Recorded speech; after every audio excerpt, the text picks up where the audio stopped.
안녕하십니까. 칸중국 코리아 이경옥입니다.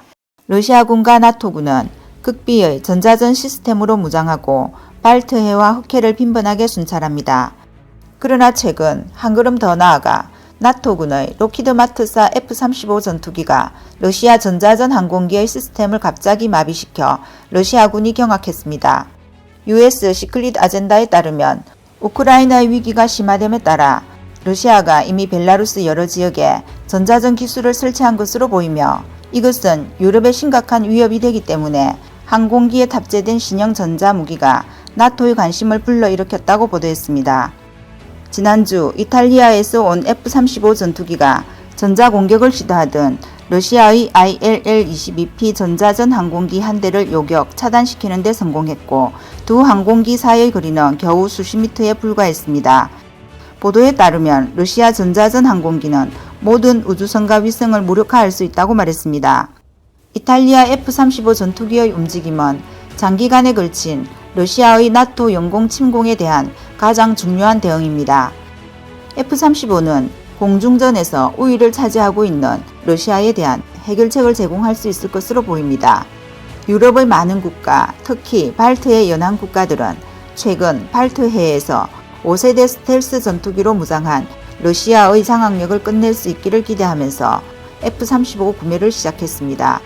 지난해 덴마크에 첫 F-35가 도착했고 노르웨이는 F-35 훈련을 실시했으며 네덜란드 왕립공군은 F-35 전투기의 도입을 발표했고 폴란드는 F-35 함대를 확장했으며 미국과 영국도 F-35를 도입하여 항공모함에서 임무를 수행했으며 핀란드와 스위스도 최근 F-35를 선택했습니다. 이 모든 사건은 발트해에서 러시아군을 위협하거나 파괴하는 나토군의 능력에 대해 새로운 그림을 그렸습니다. 유럽 북부에 F-35 전력이 집중되면 미국과 동맹국들은 신속하게 러시아 영공의 대규모 공습을 시도할 수 있습니다. 또 동유럽에서 나토 회원국에 대해 지상과 해상에서 분산 네트워크를 갖춘 F-35 함대는 공중에서 우위를 차지하는 러시아의 지상 침공을 두나 저지 파괴할 가능성이 매우 커졌습니다. 다음 뉴스입니다. 2022년이 시작되면서 인도의 신동, 아난드의 예언이 적중해 전 세계가 간담이 서늘했습니다. 말레이시아 동방일보와 삼립신문은 중국 허난섬 봉쇄, 북한의 일본 근해 미사일 발사, 통가 해저 화산 폭발로 인한 일본 쓰나미 경보 발령 등 아난드의 예언들이 속속 실현되고 있어 놀라움을 금할 수 없다고 전했습니다. 올해 1월의 최신 예언에서 아난드는 앞으로 4개월이 매우 힘들겠지만 버텨야 한다고 강조했습니다. 아난드는 전 세계가 8개의 행성이 한 줄로 연결된 카라사파 요가 현상을 경험하고 있다고 말했습니다.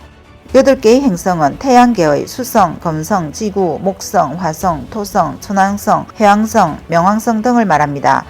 따라서 대만, 일본, 중국, 영국과 전 세계는 5가지를 반드시 주의해야 한다고 경고했습니다. 첫째, 바이러스는 올해 5월에 완화될 것이다. 둘째, 올해 3, 4월에 극심한 기상이변이 발생할 수 있다. 셋째, 작년 12월부터 올해 2월까지 대만, 영국, 이탈리아, 미국에서 코로나 바이러스로 많은 문제가 발생할 수 있다. 넷째, 올해 3월과 4월 사이에 세상 사람들은 입원 등 경제적 문제를 포함하여 부채에 주의해야 한다.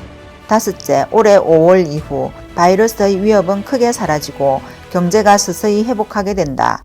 그러나 바이러스 변종이 끝나는 것은 아니며 기존 변종을 대체하는 더 가벼운 감염이 나타날 것이다. 라고 5가지를 언급했습니다. 다음 뉴스입니다. 힌두스탄 타임스에 따르면 인도는 중공을 견제하고 균형을 잡기 위해 2018년 러시아와 55억 달러 규모의 S-400 대공 미사일 시스템 5세트 구매 계약을 체결했습니다.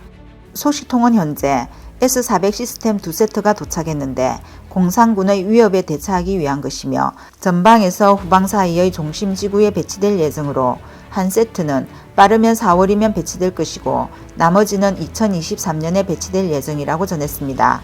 소식통에 따르면 인도는 이미 고위 외교 안보 채널을 통해 긴밀한 동맹국인 미국에 보고했다고 말했습니다. 중공의 위협에 맞서 러시아의 S-400 시스템을 구매한 것은 국익에 따른 결정이며 인도군이 사용하는 전투기와 기타 비밀 세부 사항을 포함하여 미국산 군사 무기가 누출되지 않도록 하기 위한 것이라고 지적했습니다.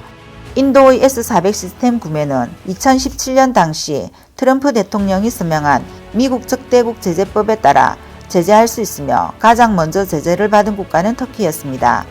그러나 인도는 중국과 인접해 있으므로 인도를 제재할 경우 미, 일, 인도, 호주 4차 안보 대화 협력에 방해가 될 수 있다는 점에서 미국 상원 의원들은 바이든 대통령에게 서한을 보내 인도를 탄원했지만 미국은 아직 이 무기 구매의 제재가 확정된 것은 아닙니다. 미국 공화당 상원 의원 토드 영은 지난주 상원 외교위원회 인준청문회에서 바이든의 제재정책 조정관 후보 제임스 오브라이언으로부터 백악관의 어중을 확인했으며 터키와 인도는 상황이 다르다고 말했습니다. 오브라이언은 인도와 터키는 비교하기 어렵다. 터키는 나토 동맹국이지만 전통적인 방위 협력을 깨고 러시아의 S-400 시스템을 사용하고 있는 반면 인도는 러시아와 오랜 국방 조달 관계를 유지해왔고 점점 미국의 중요한 파트너가 되고 있다고 말했습니다. 오브라이언은 미국 측이 인도의 러시아제 군사 무기의 계속 구매를 분명히 막았으며 인도는 특별한 지정학적 고려사항, 특히 중공과의 관계는 미국도 이해할 수 없다며 결정하기 전에 제재 조치를 취하기에는 이르다고 강조했습니다. 또한 인도 최대 영어 신문 타임스는 지정학 전략가 브라마 첼라니의 특별 논평을 실었습니다.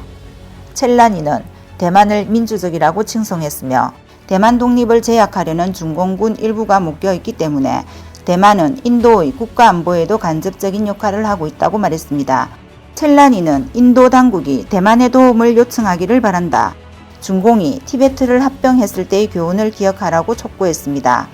인도는 마땅히 리투아니아를 본받아 타이페이 경제문화센터의 정식 명칭을 대만 대표부로 바꾸고 대만에 주재할 인도 타이페이 협회의 정식 명칭을 인도 대표부로 바꾸어야 한다고 지적했습니다. 오늘 소식은 여기까지입니다. 구독과 좋아요는 격려입니다. 공유는 나눔의 시작입니다. 감사합니다.